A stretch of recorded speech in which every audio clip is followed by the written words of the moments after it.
Renting an apartment. You will hear two men talking about renting an apartment with a third man. Before you listen again, you have 30 seconds to read questions 1 to 6.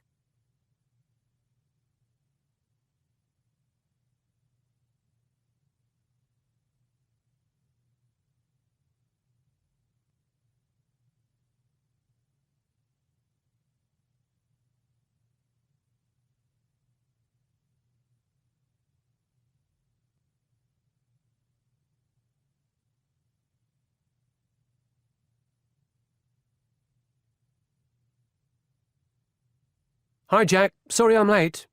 No problem, Peter. We're still waiting for Mike. So, what do you think about 96 Hobson Street? It's great. You don't think the building's too noisy, so close to the motorway? It depends which apartment we take. What are our options? At the moment, there are 2 apartments available. One on the 4th floor, the other higher up. Do they get views? Apartment 1520 does. Last night I went online and took a virtual tour of the building.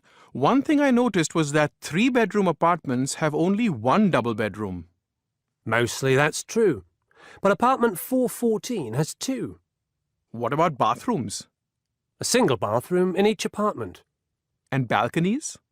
414 has 2 small balconies off the bedrooms. The kitchens in the tour looked good, but I can't remember whether they come with a dishwasher and a washing machine. Yes, they do. The kitchen in 1520 is quite small, but there's a large L-shaped living room to compensate. I know Mike's got a car. Is there a garage? Secure parking is limited to tenants who pay over $600 a week. How much is the rental on the apartments you saw? 414 is $450 and 1520 is $610. That's quite a difference.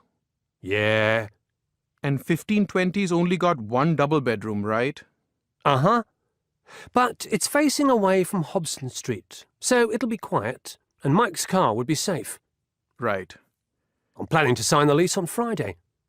The agent wants it to start in the 2nd or 3rd week of March. I'll be away until the 8th. All right. Let's have it start on the 9th. The 9th sounds fine. Before you listen to the rest of the conversation, you have 30 seconds to read questions 7 to 10.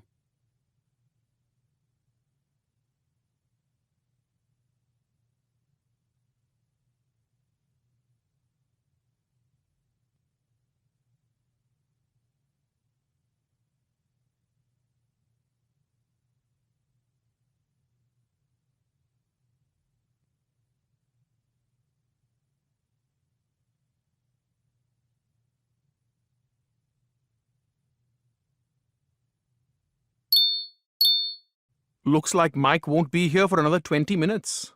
That's a pity. I wonder if we could use his car to move. I'm sure we'll be able to. My dad said he'd lend a hand too, and he's got a truck. That'd be good. With a truck, we could move everything in one go. He's also got lots of stuff he doesn't need anymore. Plates, bowls, pots and pans, and a big old wooden desk. I doubt that a large desk would fit in any of the bedrooms. What we really need is a couch and some things to decorate the living room. When I rented last year, we spent lots of time before we moved in choosing nice furniture and decorations, but we neglected the basics, like rubbish bins and cleaning supplies. Then there was the problem that some people gave us weird things, like a device my aunt bought for chopping onions. I mean, all you need is a sharp knife, right? Yeah.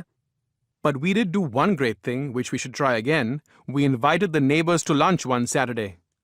Complete strangers. What about the cost? The meal doesn't have to be fancy, and not everyone we ask will come. Why bother? Especially when I'll miss the football. It's just a way to show that even though we're students, we're generous and approachable. Okay. And it does pay off. One night I came home in a taxi very late. Suddenly I realized I couldn't pay the driver because I'd left my wallet somewhere. So I ran upstairs, knocked on my neighbor's door, and he lent me some money. Lucky you. All right. To sum up, we're borrowing your dad's truck, we're accepting some useful things from relatives, and we're getting to know our neighbours. You now have 30 seconds to check your answers.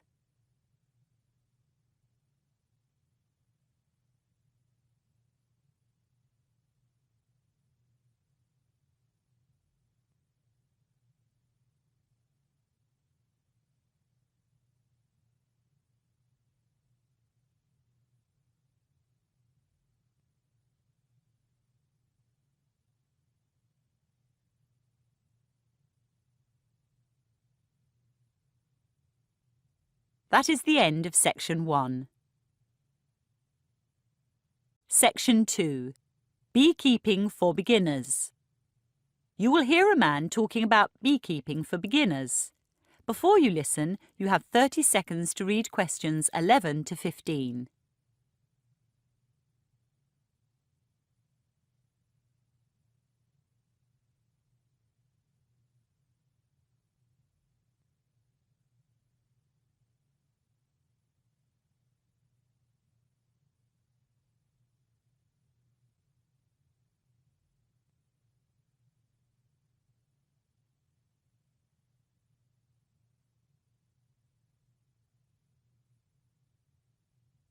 Good morning.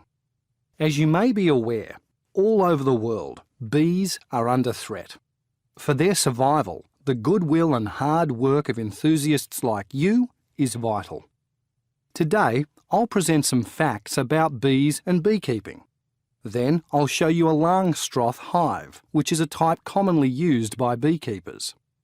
Bees and bee products can be eaten, and beeswax used to make candles and cosmetics. And of course, bees pollinate plants, so are essential in agriculture. There are many kinds of bees, solitary and social. Social bees live in colonies in the wild and can be cultivated in hives.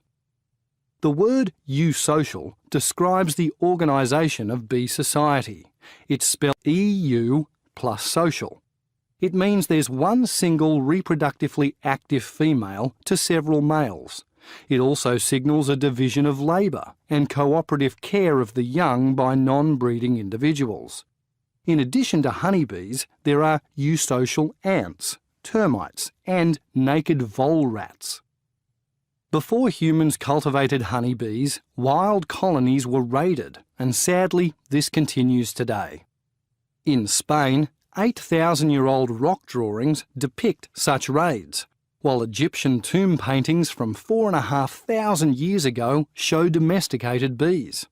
However, the ancient Egyptians did not understand bee society and killed most of their insects in the quest for honey. Hives with movable parts that ensure continual honey collection and the safety of the queen were designed just 170 years ago by the American Lorenzo Langstroth. It is only in the last 300 years that the functions of the different parts of a bee colony and of the three types of honeybees themselves have been understood. A queen honeybee is the largest and most important member of honeybee society. She lives far longer than the other bees, up to 3 years, and her pheromones control the colony. Drones, or male honeybees, make up around 10% of a colony and live for just 4 months. They mate with queens and forage, but do little else. Female worker honeybees, constituting 90% of a colony, have a mere 6-week lifespan, yet they are the busiest creatures, guarding, cleaning, nursing, fanning and foraging. The queen lays eggs after she has been inseminated by a drone while flying in the open air. She can lay up to 2,000 eggs at one time. When unmated queens hatch from those 2,000 eggs, they will fight to the death, or one will fly away with a swarm to form her own colony elsewhere. The beauty of a Langstroth hive is that a beekeeper can separate out the laying queen and easily kill egg cells containing potential queens. Before you listen to the rest of the conversation, you have 30 seconds to read questions 16 to 20.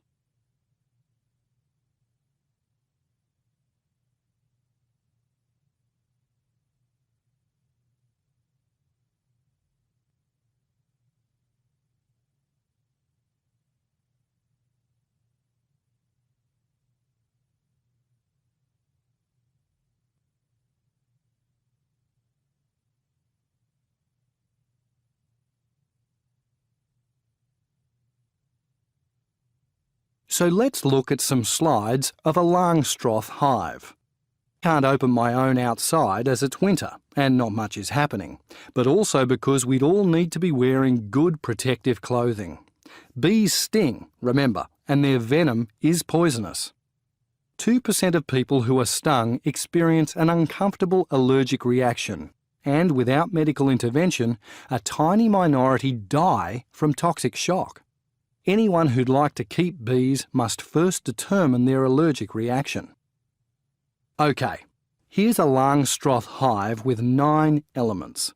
It stands at 1.5 metres and contains extractive boxes, from where you take the honey, and a brood chamber, where the queen breeds.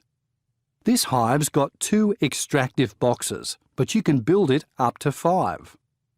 The hive is wooden, with a cover and a stand at top and bottom. There's always a wooden lid, letter B, on your diagram, and if keepers collect venom, there's a sheet of glass below the lid. The extractive boxes are shallow because they're frequently handled. They hold 30 kilos of honey each, and a beekeeper couldn't lift one if it were any deeper. The thin screen beneath the lower extractive box has holes that drones and worker bees can crawl through, but which are too small for the queen. She, therefore, remains in the deep brood chamber, where the eggs are laid. The final element above the stand is a board that prevents other animals from getting inside. You now have 30 seconds to check your answers.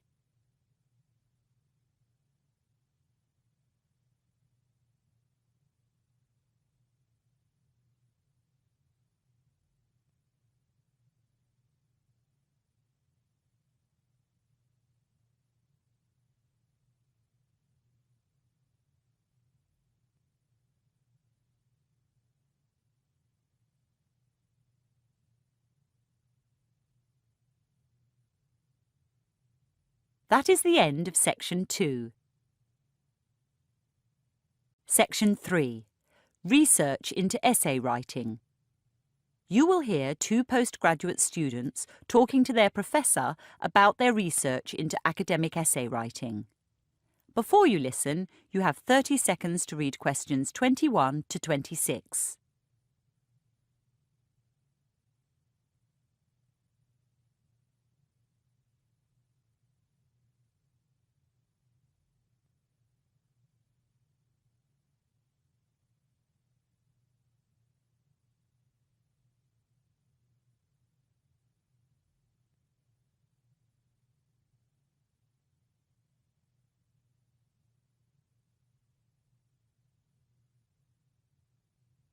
Come in, Sylvia. Come in, Jim. How are you? A bit tired, actually. I read 75 of the essays about smoking over the weekend. And you, Jim? I'm fine. I've read 20 so far. They're pretty interesting. A really good sample for our research. Yes, I found them stimulating. On the whole, their content is rather good. The students have done a fair bit of research. That's true. And they quote from reliable sources. The problems are more with style. Many of the ones I read seemed like oral presentations instead of academic essays. I'd agree with that. For a start, some of the vocabulary was inappropriate. Take this sentence from a conclusion. To get smokers to cut down or give up, there should be more ads on TV about the health problems, etc. Yes. Students forget that get and most phrasal verbs are spoken. Also, they need to steer clear of should and must. When a writer has a hypothesis to prove, he or she doesn't want to put the readers off with such strong language. A writer needs to use verbs like could or might instead. And avoiding adverbs like always and never is a must. After all, you never know when you'll be proven wrong. Absolutely. Over the years, many colleagues have challenged my academic papers. I see you've circled etc., Sylvia, on several essays. Etc. is okay in note-taking, but not in academic writing. Here's something else related to vocabulary. It's part of an argument about why people start smoking. At least, I think the student's written smoking. Maybe it's smocking? Go on. Men who avoid cigarettes may be assigned as nerds. This ideology makes them dare to join in smocking activities to let us know they're real men. That is interesting. I mean, there's an attempt at sophistication with assigned and ideology, but they're both used incorrectly. And nerd and real men are slang. Going back to the word smocking, I read 5 essays out of 75 in which students wrote about smocking. I must say it made me chuckle. What it does reveal is the danger of spell checkers. They can't alert a writer to words that really do exist. What exactly is smocking? Here's a dictionary definition. Ornamentation on a garment made by gathering together a section of material into tight pleats and sewing across it to make a pattern similar to a honeycomb. It sounds old-fashioned to me. Yes, I had it on a dress when I was a girl. Whatever was it doing in an essay on smoking? Before you listen to the rest of the conversation, you have 30 seconds to read questions 27 to 30.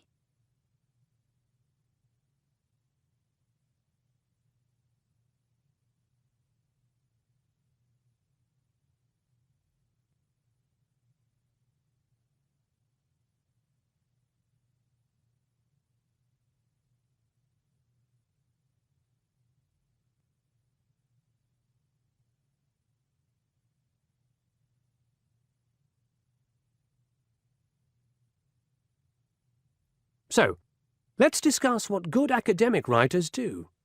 How do they avoid the embarrassment of writing about smocking? Simple. They check their work. They write second and third drafts. In redrafting, they also reduce redundancy. Redundancy is a major issue. Listen to this. Secondhand smoke not only affects smokers, but also people around them, even loved ones, like wives and children, and it can lead to illness. What would you have written? Secondhand smoke can lead to illness. 6 words instead of 24. Good writers also avoid personal pronouns like I or me. After all, they're trying to construct universal arguments, not just give their opinions. And they put in or take out any capitals, commas, hyphens, or apostrophes where needed. Some of the essays I read certainly needed more paragraphs. They were hard for me to follow. Indeed. An essay is not just about showing what the writer knows. It's about giving the reader an enjoyable experience. So, when do you two think you'll be ready to start the theoretical part of your research? I'm not sure. I'll see you next week about that. I've already started, but I've got so much to read. It seems to me, Sylvia, you've collected more than enough essays to analyse, and now you're in danger of reading too many academic articles. I'd limit the time for your theoretical research to 1 month. Okay? Thanks. That's sound advice. You now have 30 seconds to check your answers.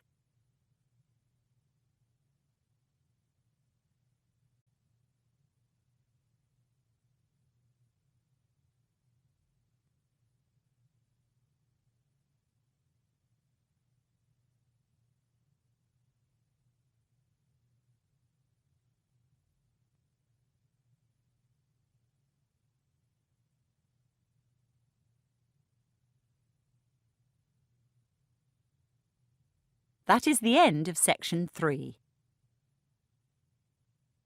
Section 4. Road congestion and market failure. You will hear a lecture on road congestion as an example of market failure. Before you listen, you have 45 seconds to read questions 31 to 40.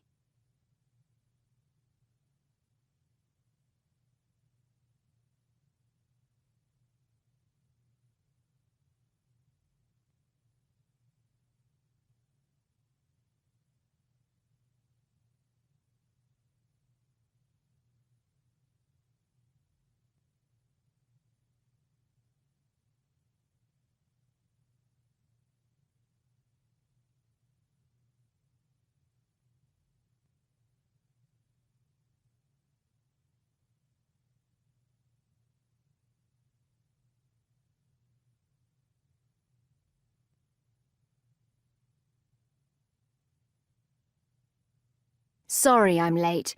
The traffic was unbelievable. However, my lateness is pertinent to today's topic. road congestion as an example of market failure. Next week's examples will be carbon emissions and commercial fishing.